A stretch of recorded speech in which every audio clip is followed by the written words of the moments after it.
me toare ke me lo nyanye gbo. Me do ta flache kureta lesie. On tore nyabe nyeme dina bo aflum demo. Me o nyem tete ma wo de kakle vi over. O me la si dam de dio. Me gblena osan bena na o yi viare me wo nene ma. Fasele kai. Wa do me toare ke me dibi ya o de kakle ntete o. Me bo wa do me toare ko. Nyeme kai dibe nu si ala te ma yinko. OK. Me do ta flache. Ma pom na o, OK. Ne me ke nyama ko butam nyer hatia va pesi ame. Me do la ke butam tuen. Come on, nka te na tan pom nene ma. Kata nyama pom nene ma. Ne nyanu ya. Da sile nwunye ma vo. Azom mi glenam. Nu kenyen mo kata 1 mille. Dora mi na via gbo. Menyem nya na di otonye. Asune na ma. Me lo e me jibe ma de. Kema yide di na we tonye mi me lo pe nyagbo. Nka ta mi a chire pe nyagbo ike o le be mi a lo e pe nyagbo.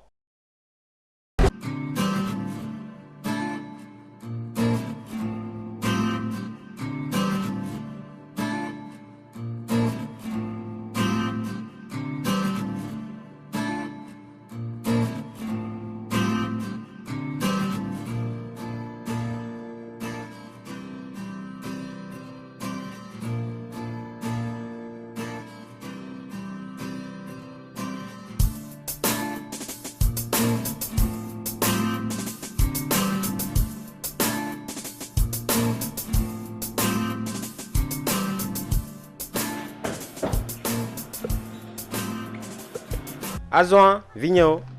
Mi va dovo. Ya papa me le Nigeria ya. Ado di jona mia. Tonye nu me nyakpo. Enu tovo. Nde shia de tovo. Me kare jimi to jole majiji mo. Oh, come on de tu bi vigno de mi gba baba mi abachi. Me kana jiba fi sala do di jona le majiji me. Am quoi? Michel. Me le nyare ke glomore. Mo do di jona wa. Mende ko ele danda nyi gbo tonye. Ma be kama afisi ame ko kaka avanye be mi ano. Iya me kata le fuli. Me kare jibe mi adio le madidi melo. Ebe jeme. Lesia. E top du menya fisia. Am quoi? Maglo no bena le majiji ma fisia kata le o mage. Come on, mi na mi agere me. We zon va Nigeria megan. E kene fonro. O anyi boni ke be nya fofo ni gblo. Ye ma megan. De tu bi vigno wo nyesia. Oh, mi we zon va Nigeria. Mi enya popo ale gbegbe.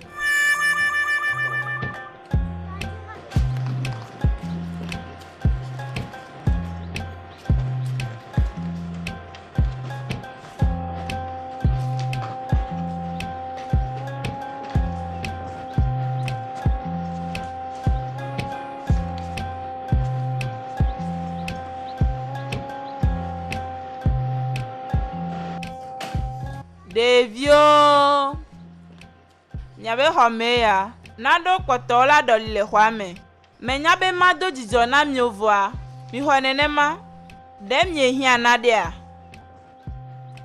Mi me hiana de ke chogbo. ye ma mi me hia na de ke togbo o ejebe na do ta flate na mi ma do ta flate de bene yo mi be devio mo ke ne kwa yo mi nene ma mi me nyi devio Tora le hwame. le do to e to na le home na mi kamanto.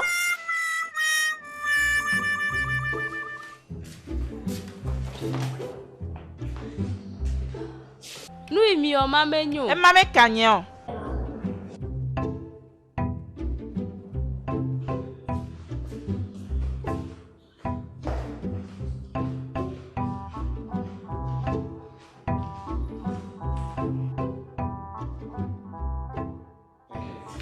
Amegami gahi anu bubua. Ne mo hian kwa ma yo. Ta flat na o. Ine na ve klo onu menyu. Nuka. Claire. Nyama me nyombo wa glori. Do ta flache ni. Mo do ta flache reta sie. Sukara melio. Mo biji do viento. Tonye, gakame de tubi malaju la piamo. Nuka ta, mi agbo vi onye, e ya no mi agbo po me. De ne jila globe ye hobon namnya. Nke glele nu. Tonye, mi me hion. Come on, de tu bivio.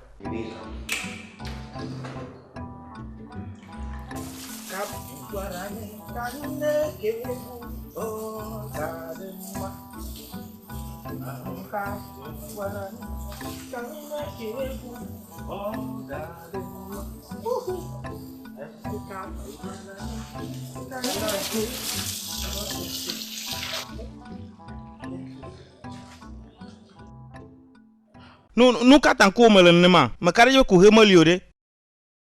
Me ke tso be devi mo la lo nyanye gbo. Va me nyi nene mo. Nyaka le dzi la gblɔ. Ono na nye djun gbe si agbe. Ono nupo na ma be hati mi nyi ene. De na te susu ya. Hey, bo on to ne nya be devi mo do ko ve ma. Aju ya me kpɔ ma do. O le si ba me dro ene. O ma te va kpɔ ajejijo kpɔkpɔ ha ɖeka nene mo. Hein? O hia yi via de hafia te se me. Numa te wano kokui de unye doa. De na te hwesa wa do me to le kayo be Jack. He ma be gome de. Ewo. Hein? O yo be Jack. Nya me kpo bo me hia bon la pesi amu. Totelo Jack anko iko na na von le vo de malo. Va me gabi dio. Va hane do ado jisibe na de o me do na de ka wo kpla me gbono via ba we no. Hein? Ah, ta me nyon nye me do jijo na o. Nye me kan de nya iglom ne le aji o. Eje be na na o yi via de do ko va do ma. Enu la ba do jijo na o.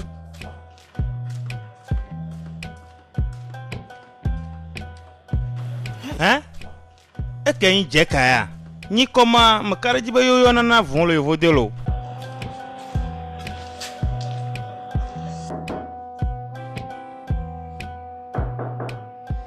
Mi bubo 3 de tugbivio. Tete papa mi mele odimo.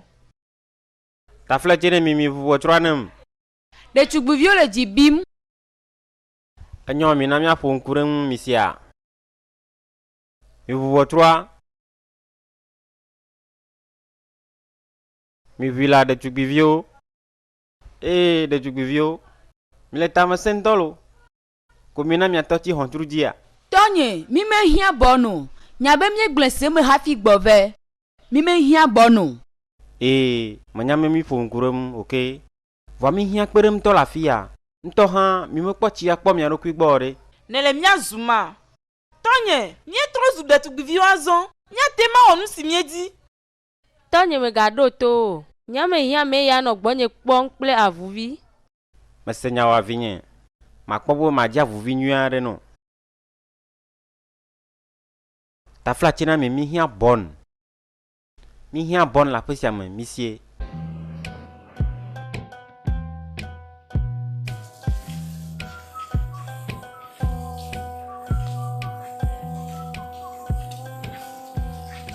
Amegan ko de. Na jibe anyankonya. Nkonya loshu. Voilà ta yon bona loy. Nkonwi. Aloy. Nukatae. Nele yibone nema. Okay. Agbazenye glom nele a. Yo vo violo. Nene mamye ma wado mie malo. Tamanyo wasama yo memi. Yete miele yibo alea. Nuka omnele. Yo vo vio manyana da ketetio. Mala chiuna flower. Medila kpede ngu. Ta flate. Nuka le glom via mose. Medila kpede ngu. Aulu. No. Amegan ta flate. Che. Okay. Fama ga chokoro do kyo nchi olo. Oh, va leta gbone.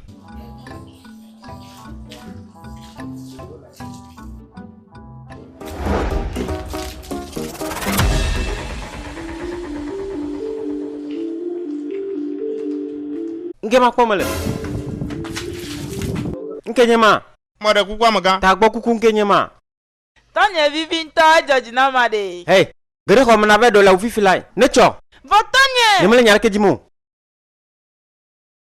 Nele nyiria. Dele jiba vivone jejia. Amagama do da flache. Do ko la visia e jiba. Pafi. E manenye si mamle toa. E me kono wa. Ina va gbore nyanye. Akpe merci.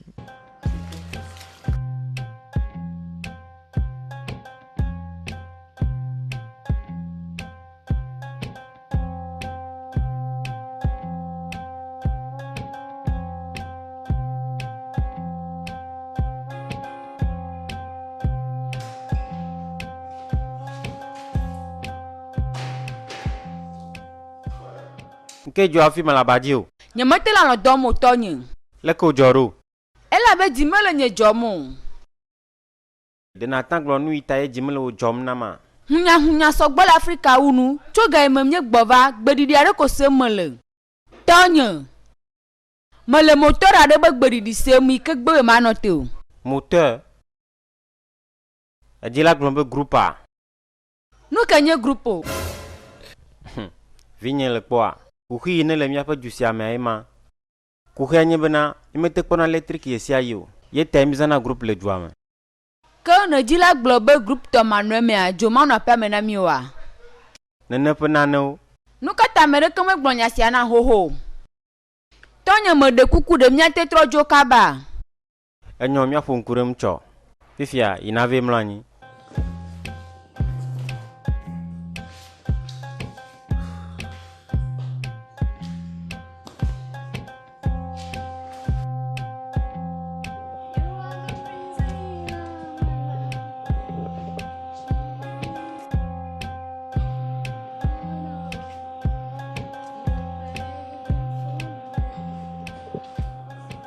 Medogbe. Hey! Nyeme kare jibe menya nko ode. Nko nyenye Annabel. Annabel, nko nwide nyema. Mejebe na na fi ode. Elebe na tro ide home. Home tikonam. De ma tekpere nuwa. Enyo, edo jijo na mchogbo. Vanele va shikola we. Vo dada nyebe mye hutugbeje vo Ametiti enenye, nyento mekpo enenema. Vo anenya nuya. Nekpoa, asi o maten chonu la fio. Ella. Nuka wom ne vale la fisia. Deko e o va ma mega. Gerema, fifi lai, kaka home. Yewe, dotom. Te peux que le vigno si la pesiame. Salon, plo peu home. Tak, bobo nyama klio le te pesi nyama yo. You are mega. Ama kono we. Ye ma mega. Mesen. Azon bi na we chon duvan ma dole nyu.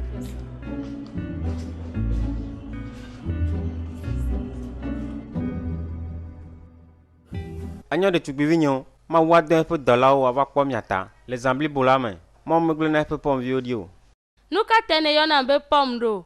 Elle a be pom nyana kona e yo hane nyakpo. Nye ha tonye. Nye hallo. Nyakata mi nyakpo. Agnon zanenyon mi. Tonye. Fika yinele. Ma ina ne khonye me mamla nyi. No miagbo. Tonye. Le nuna dihana mi hafi mi edalome. Ye ma tonye. Diha vivio na mi. Eye na to glichana mi. De mi atang bojo mena mi ato sans yare kamea. Maman le tonye. Ne me nywa mi ma dans l'eau. Agnon, kama mayo bona wa waji hanami. Ao! Agnon. Maji hanami.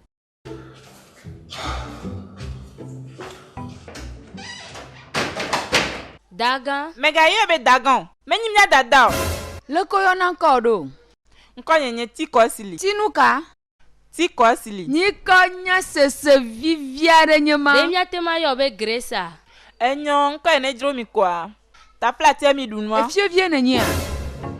Nuka le fudem na au clair. Hey, denu dusi ajora le gbonye. Nyemele couscous dimo. Salade akple maka dimemele. Hey.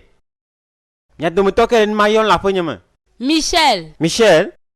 Tonye, enom couscous va. Salade akple maka dimemele. Tanka. Ina la no wi dom nenema. Agnon e me mi adebu bonan. Mi debu bonu. Ma do ta flatire wata esia.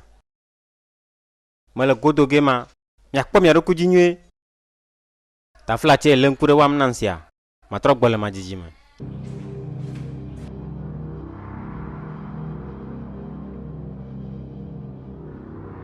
Ma gbo anke ke venye sia. Chare nyekule de vioe. Ke me lo kpo ke chuame. Ngata. Oh be, me glono be me le gbogboge. On te fia jogbona be ya wachi gbonya. Oh bébé, business qu'elle veut dans le potako de nema cho nyekule vigno. Bon le mia si vraiment mo kpo khemona ore. Me kan jibe no ga nyu ne nyebo haneva. Ke kaye mano mo kpo na o. Utire kakpata. De nyewugea. Awa. Ne to ko shira kancha mabiji. Awo, nyemo ho kuku de do. Nyaba mi glo nyama chan. Anyo, ko shira de ka. Anyo. Dile nyi joma zon. E va fisi avo. Anyo. Malon. Mana wo yo me siai.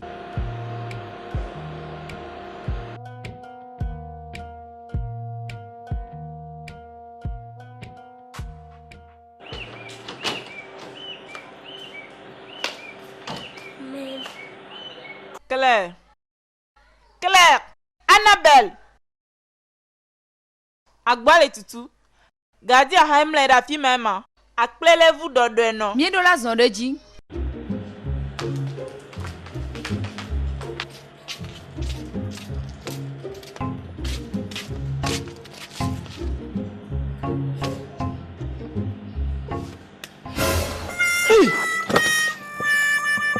Nuka de mia togboa. A o megbo. Va mie di la dogo.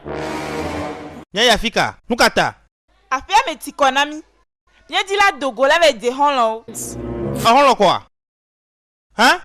Fika mi kwa honlo banya male. Bo mo nyo mia jesi America le koya molo. Mo hia be mia jesi America le cité siamalo jusiamo. Kaka eva nyi be mia dogo. Megble na mi de chugbio. Be me susu nyere nyemo. Akpena o. Nuka o ni amegan. Mi be mia dogo mia di sa mia hoya vide. Alo prise na kpa me mia jolea. Do tom. Ma yok po vito no.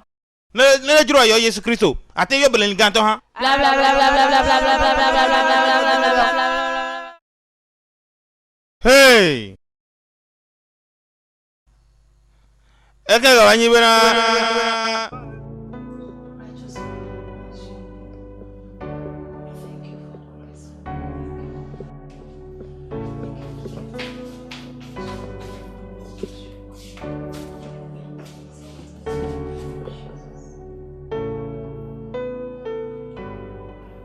Betugbe o. Nou ke ni ku he a. Mie di la dogo va gadi ma me de mon ami o. Ame mama nye gadion. Do do no re mlan ida fima. Claire, boame. Mie di la dogo a. De ko e mie gbon mi me jesi America le dusi amode. Ke ma klo mi ado na fie mi mo en. Afia me ti konami mi di la de honlo o. Ao, me do ta flate. Nye ma de mon maya o. Mia to do se na vevie be nye me ga de mon am ne mia wa fo wa jagbodi o. Me kanu iwa nyi o. Mia to me la pomu. Eye mia ta ye mia to hodo.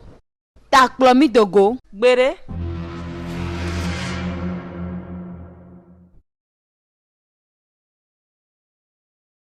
Daga me gado to. Wa va jinya na o. Me nya to dadani. Na ne ma hlenti nya siana o. Dene se devi o yana be kiri ku penti nya kwa.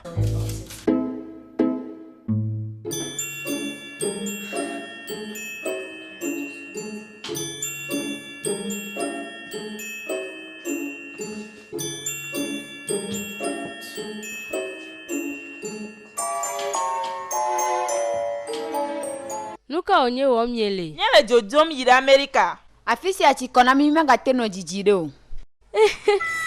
Nuka le koko adim na o. Biele miasia. Awo mia to la kplo mi yiri aviation e mia jo. Menje potenu o wa. Nyemele jojomo. Kema ne mia mi le jojom me trafisi ape nyagbo. Nyema gate no dusi ame didiro.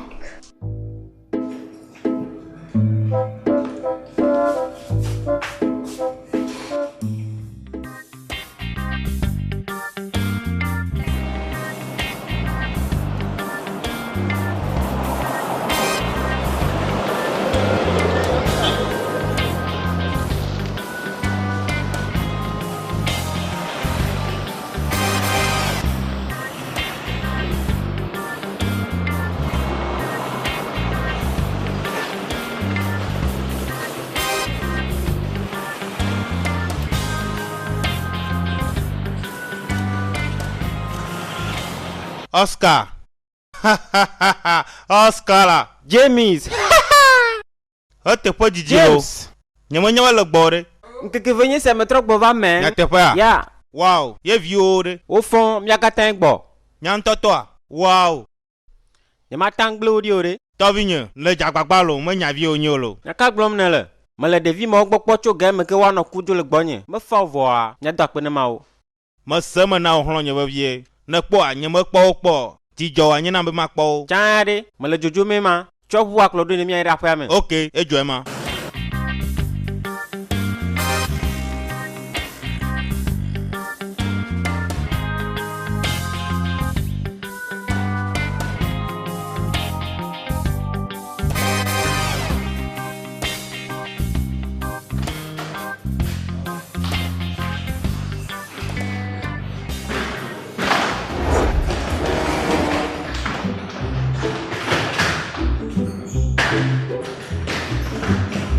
enyo. Nke le dzi yim le afi ya. Tɔnye, Afrika ti kɔ na mi. Míedzi la trɔ yi ɖe Amerika. Ye ma tɔnye etsi kɔ na mi. Vɔa nya nye mele mo. Ne kpɔ nui me to me lea. Ge me. De Nathan ɖo ŋku ŋkɔ wa dzi na ma. Tiko esili. Chikenka. Tiko esili. Chiko esili. Nɔ anyi. Meɖe kuku amegã, manɔ tsitrenu. Nɔ anyi. Ma ɖe ɖokui nye gɔmenɔ nyui ɖe na sesia. Nye menyanya ke mia kple fofo nye mi gblɔ. Afi woɖo ɖo ɖa abe bɔne no. Vɔa ema mekpɔ nyi nya o. Na ma gblɔ na walea. Meɖe nyɔnu aɖe yi ke ƒe nyagbɔ me lɔ̃. Evinyewo ƒe nɔ. Eye dzivia me tɔn mɔ yi ke kpɔm ne le anam. Etrɔ megbe yi ke wo yina vi tɔn gwa dzigbe na ma. Ɖevi ma nye Annabel. Mi xɔ bɔn ɖe le afi ma yi ke woyɔna be Early. Evinyewo lɔ̃ eƒe nyagbɔ eye wosena wo nɔnɔwo gɔme. Yi ke mi wɔ tsatsa be miagbɔ va Nigeria, eya ma te ŋu gbɔ kple mi o. Ye tae me yɔ fofonye do ŋgɔ be wòadzi bɔna ɖe da ɖi na mi. Nu yi ne ku wo va afi sia ma. Medo baba nɔ ku ɖe srɔ̃ ƒe kua ta. Nyemenya be ahosie ne nye. Enyo, mekpɔ be fofonye megblɔ ma ya na o. Azɔ mezi ɖe vinyewo dzi gbogbo ɖe hafi te kplɔ gbɔ va Nigeria sia. Nye ɖeka nye mete le woadzi kpege o. Ye tae ne le afi sia. Ma be mehiã bɔna dodui ɖe yi ke la nɔ woagbɔ kpɔm nam. Abe ŋutɔ viawo ene. Ame ka nɔ aƒe me dɔ wɔm agbanɔ nu ɖam na wa. Amegã ni hã mele tɔnye sinu wɔm. Awo mele wɔm o. Ye tae me yɔ le va nɔ anyi ɖe afi sia ɖo. Kpɔ evinyewo le zizim ɖe dzinye be yewoatrɔ yi ɖe Amerika. Woɖo la nɔ dzidzɔ kple ŋutifafa me le afi sia. Elabe nye mewɔ ɖoɖo aɖeke be matrɔ kplɔ yi ɖe Amerika le fifi mo. Eya ta mehiã dɔ ma tso gbɔ. Medzi be nawɔ ɖeka kple wo to go ɖe kpekpe me. Madzi tso gbɔ be nana woatrɔ woƒe tame susuwo. Eme kɔa, mabe nyɔnue nenye, alo? Ŋutɔ ne nya le na wɔ aƒo ŋu kple wo kaka woate matrɔ woƒe tame susuwo. Nana woanɔ dzidzɔ kpɔm. Ne mate wɔ agblɔ ne madzi ame bubu. Awo. Mawɔ ɖe dzi amegã. Ke la tan wɔ dɔ sia. Amegã. Ok, edzɔ dzi nem. Ok, atan dzo yi.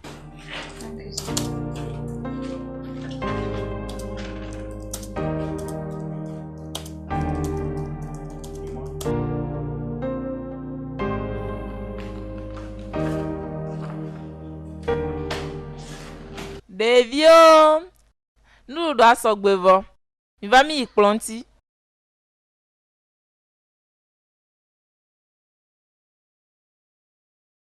Michel, Claire, mi medza va míayi ɖu nua. Ɖasi le miawu miavo, adɔ mele miawu mo. Vɔa ne ke le gbɔgblɔ tsa va dɔ le yewu me. Mianuwo ma, nye mele nya ɖeke gblɔm na o.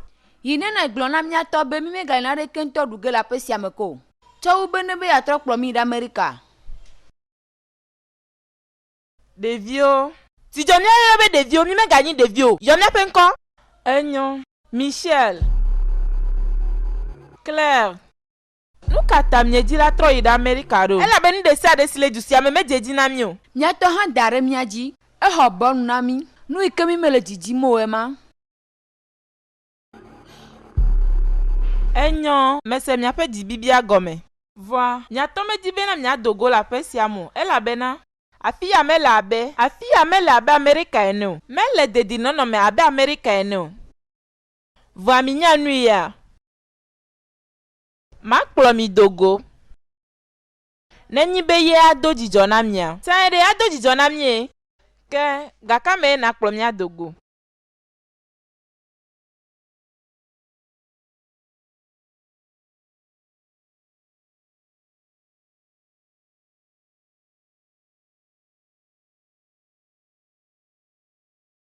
Hein?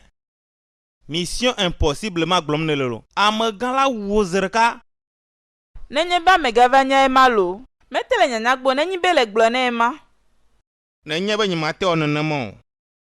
Vɔ enu sia le very very dangerous. Ele very risquant. Vɔa dɔnya tsa le afɔku me vɔ. Ŋutsua yɔm ye wògblɔ bena nenye mete wɔ ɖeka kple ebe viwo. Wotrɔ woƒe tame susuwo wa. Anyam dzora le doa me. Edi be mana woatrɔ woƒe tame susu. Menyo ya xɔ ame bubu. Tɔlo, ɖevio be yewoatrɔ adzoa. Hai! Nenye be mele mɔ ɖem na wo le du sia mo. Ta dzi mele woadzɔ mo. Ye tae, medi be Madala me gabe nyadzi ne makplɔ dogo. Nenyi be mele aƒe mo. Nenyi be numala tentrɔ be tame susuwo. Yo abe yo magadzoko wa. Ma wɔ dzi. Vanuma, elle était très risquant lo. Menya, me de kuku. Ye te me di be na de megbe na mi do. Me di be makplɔ dogo tsɔ. Wa de megbe na mi ko. Me de kuku no. Get your food.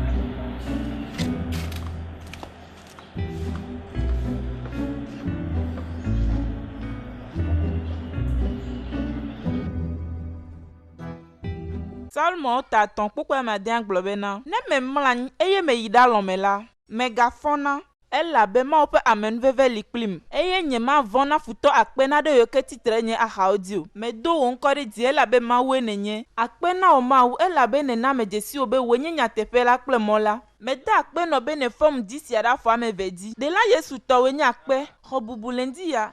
Elle a begede ou yo pe zambodi le tola lendi yo mega fon o de la Yesu konti kokoklo yo dredi e nwa gba ke mi ga ya le mi pe mo ato apeto me bi oto gbo be ba de nkan na mi Yehowa me to po mesia agbele asiome no ple po mesia Yehowa po mesia ka pe agbele asiome va no ple wo le wa pe wona de si ade me do gbera le Yesu Kristo pe nkome amen.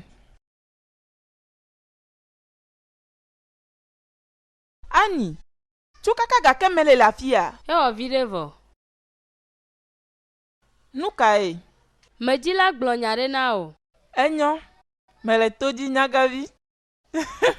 Le dza gblɔ na miatɔ be dza kplɔ mia dogoa. Tsade, ao. Wonto ne nyabe la gbe. Voa. Ma kplɔ mia dogo nenye be miatɔ me la aƒe mo. Eye miakpɔ gbɔ miagbɔ hafi woagbɔ. Me kare dzi be le dzi be ma gblɔ ŋuti nya vi aɖe na ye ŋdi sia. Ma gblɔ na hafi ma dze Ao. Fiama le yo do na gbe ɖa. Nyateƒea. Oh, nyanyuie nye ma to gbɔ. Ma fia o. Tsɔ wɔ asiwo va. Miatɔ. Miatɔ. Si le dziƒo. Si le dziƒo. On continue kɔ.